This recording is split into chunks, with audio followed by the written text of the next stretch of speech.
देवर की शादी। निधि की शादी सुमित के साथ हुई थी। सुमित का एक छोटा भाई भी था और उसका नाम था अमित। और दूसरी तरफ निधि की एक छोटी बहन थी, उसका नाम था अंजलि। निधि के देवर अमित की अच्छी खासी नौकरी थी और निधि का ससुराल भी काफी पैसे वाला था। इसलिए निधि चाहती थी कि उसकी छोटी बहन अंजलि की शादी उसके देवर अमित के साथ हो जाए। लेकिन निधि के सास ससुर और उसका परिवार दोनों भाई बहनों के साथ अपने दोनों बेटों की शादी करने में बिल्कुल विश्वास नहीं रखते थे। अब तो अमित के लिए भी लड़की देखना शुरू करना ही पड़ेगा। उसकी उम्र भी हो गई है और नौकरी भी अच्छी खासी लग गई है। अरे मम्मी जी, लड़की देखने की क्या जरूरत है? मेरी छोटी बहन अंजलि है ना, अमित के लिए एकदम परफेक्ट मैच है वो। निधि, तुमसे कितनी बार कहा है, मम्मी तुम्हारी छोटी बहन अंजलि को इस घर की बहू नहीं बनाना चाहती। अरे पर आखिर क्यों? मेरी बहन में ऐसी भी क्या कमी है? सुंदर है, सारा काम करना जानती है, फिर आपको क्या परेशानी है?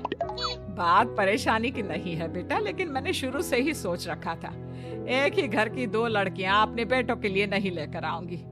वो क्या है ना, दोनों बहनें देवरानी जेठानी बन जाएंगी तो बस प्रॉब्लम ही प्रॉब्लम आने वाली है। लेकिन निधि इस बात के लिए बिल्कुल तैयार नहीं थी। वो तो किसी भी कीमत पर अमित और अंजलि की शादी करवाना चाहती थी और इसीलिए उसने अपनी बहन अंजलि को अपने ससुराल में बुलाने का प्लान बनाया। कुछ दिनों के बाद सुमित, वो क्या है ना, मम्मी पापा कुछ दिनों के लिए मामा जी के घर पर चले गए हैं और अंजलि घर पर बिल्कुल अकेली है, तो मैंने सोचा उसे यहाँ बुला लेती हूँ। हाँ हाँ, क्यों नहीं भाई, तुम्हारी छोटी बहन है, तुम उसे बिल्कुल यहाँ बुला सकती हो। लेकिन सुनो, अमित और उसकी शादी के बारे में कोई बात मत छेड़ना। मम्मी इस बात के लिए कभी तैयार नहीं होगी। अगले दिन अंजलि निधि के ससुराल पहुंच जाती है और निधि के कमरे में। अरे दीदी, तुम्हारा देवर तो बहुत हैंडसम है, लेकिन मेरी तरफ नजर उठाकर भी नहीं देखता। अरे तू चिंता क्यों करती है, वो तेरी तरफ नजर उठाकर भी देखेगा और तू इस घर की बहू भी बनेगी। बस अब तू देखती जा। आप कहना क्या चाहती हैं दीदी? यही कि तू किसी न किसी तरह से बहाना करके कुछ दिन इस घर में रुक जा, बस फिर देख मैं क्या करती हूँ। अगर आपने मेरी शादी अमित के साथ करवा दी ना दीदी, तो जिंदगी भर आपकी सेवा करूंगी। मुझे तो आपकी शादी के बाद से ही बहुत पसंद है। अरे मेरी प्यारी बहना, तेरे दिल की खबर तो मुझे कब से लग गई थी। सब जानती हूँ मैं। बस अब चिंता मत करियो और जैसा मैं कहती हूँ वैसा करती जाओ। अगले दिन देख अंजलि, थोड़ी देर बाद मेरी सास बाथरूम से नहाकर निकलेगी, तो बाथरूम के दरवाजे पर थोड़ा सा पानी गिरा दे।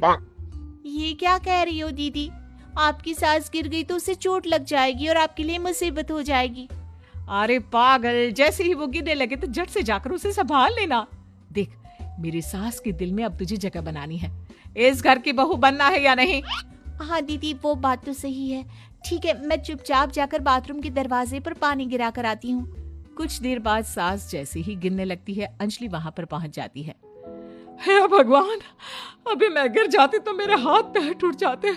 अरे भगवान भला करे, तुमने मेरी जान बचा ली। मैंने कहा था ना मम्मी जी, मेरी बहन बहुत अच्छी है, सबकी मदद करती है।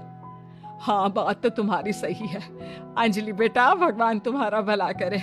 आज तुम्हारी वजह से मैं तो मरते मरते बच गई। थैंक यू अंजलि, तुमने मम्मी को गिराने से बचा लिया। अरे वाह दीदी, आज तो तुम्हारी ट्रिक काम कर गई।